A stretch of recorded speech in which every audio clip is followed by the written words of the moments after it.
what I taught on Friday. Again, Alexis will probably have that up sooner than later, so she says, we'll get that right. Oftentimes, yes, go ahead. Can you finish the one example? I can. Was it the one with 0 and 1/12 and then 5? Yeah. That's what I planned on starting anyway. Yeah. Yep, yes. I just have a question about when we're reviewing. Will we have any more grades, like test grades? So yeah, you are going to, literally the fourth night, have something called a probability distribution table. And I'm gonna draw it out for you so you can kind of see it. So probabilities are done in multiple ways.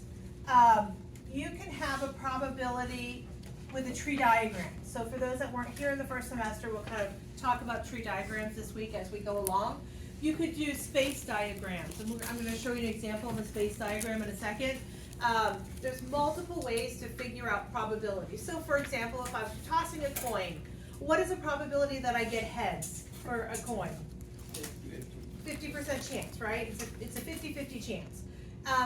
You could figure out the probability of that happening. What a probability distribution table does is it compiles all the probabilities that could happen in an event. So if I'm talking about rolling two die or spinning a spinner, what potential answers could come up? And that's what we talk about as a probability. And when we refer to all the probabilities that could happen in an event, it's 100% of that happening. Okay, so I'll talk about that in a second, like how that looks, but I'm gonna give you one here and I'm gonna kind of break it down so you can see. This is where we left off on Friday. Just so you have an idea, I'll explain what all these numbers mean in 2 seconds. 5 12. Okay.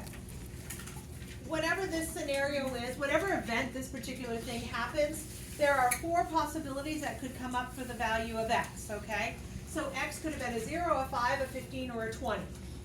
And in that particular case, when x equals 0, so the probability when x equals 0 is 1/12. So there's a 1/12 probability that 0 is the resultant.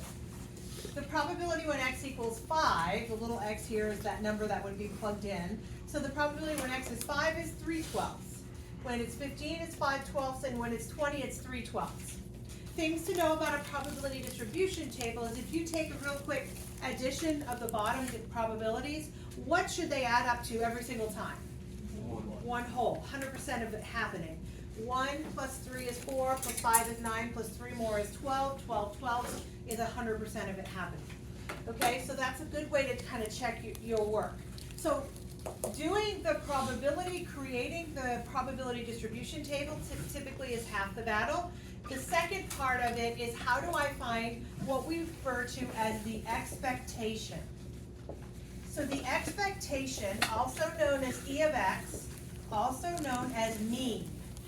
So if I say find the expectation, find the expected score, find the expected value, this is what I'm referring to. It is on your bright colored sheet of paper about 1/3 of the way down. It's under the statistics paper, and the formula is under the discrete random variables. So if you are on statistics, if you're using the one that's a stapled one, that's the wrong one. It's the one with the really cool graph on the back. That's our last lesson of the year, next couple weeks. So if you have it, it's about 1/3 of the way down. It's called discrete random variables. Is everybody finding it? We're not going to do that. The good part is you don't have to have them memorized. That's cool, but you have to know you have them to your advantage. So the expected value is the summation of x times p. The sigma symbol, it's like a funky looking E. It means add them all up, okay? I'm sure there's a nicer way to draw it, but I'm not that good at it, so whatever. We got the idea. There it is, sigma, okay? So if it's there, you got it in front of you. It means add them up, that's all it means.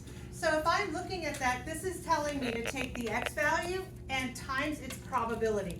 Whatever the x value and its respective probability. So if I'm looking at this, my x value for 0, its respective probability is 1/12. So 0 times 1/12. And then the next x value is 5. Its respective probability is 3/12 and the summation of it. So 5 times 3/12 plus 15 times 5/12, and then last but not least 20 times 3/12. Go ahead, plug them in your calculator.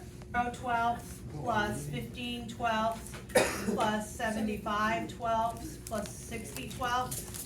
Which comes out to 150 12, which is 25. Okay, so 150/12, 25 over 2, also known as 12.5, right? Okay, so that is the expected value. That's the average given this bits of information, okay? The mean of it.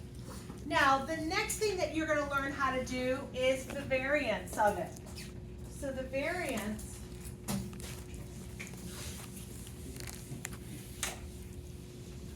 Okay, so the variance formula also is on your bright colored sheet of paper under discrete random variables, and its formula is the summation of x squared p minus the expected value, also known as the mean, squared. Once again, you don't have to have it memorized, kind of an easy one to work with. Okay, so what does this mean? It means take your x value and do what to the x value first? Square it, and then multiply by its respective mean. So this first guy is going to be 0 squared times 1/12 plus 5 squared times 3/12 plus 15 squared times 5/12, and then 20 squared times 3/12.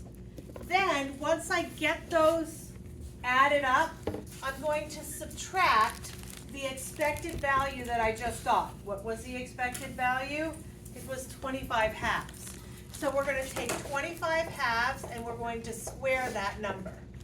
So this is the variance of it. How far is it from the actual mean? So 43.75, perfect, okay? So if you have, and you've number crunched this is what we refer to as the variance. Are we okay so far? Yes. Can you like go through the math that you did to get that? Because I got a different answer. Well, let's see what I can do for you. This is 0, this is 25 times 3, so 75/12. You're making me do big numbers in my head. 15 squared is 225 times 5. I don't know what that is. 15 squared, 225. 1,125. Thank you. 1,425. No, 1,000. 100. That must 1,125. 12. Thank you. 1,200. And this is 1,200 12. 12ths. And then 625 fourths. Okay. Are you there so far? Yeah. And then, Adding the ones over 12, it comes to 2,400. thank you. This divides evenly to be 200. And then the other one is like 156.25, I think. There we go. And that turns out to be 43.75. Alright, I see what it is. What happened? I got the denominator. Okay, got it. Thank you. Because I was working it, but it wasn't going very well in my brain. Okay, so this is the variance. One last thing that you need to know how to find is called the standard deviation. Anybody remember off the top of their head how we find a standard deviation of something? Square root variance. So we're going to take the square root of 43.75. So to find the standard deviation, you do the same thing you would do in order to find, did you get an answer?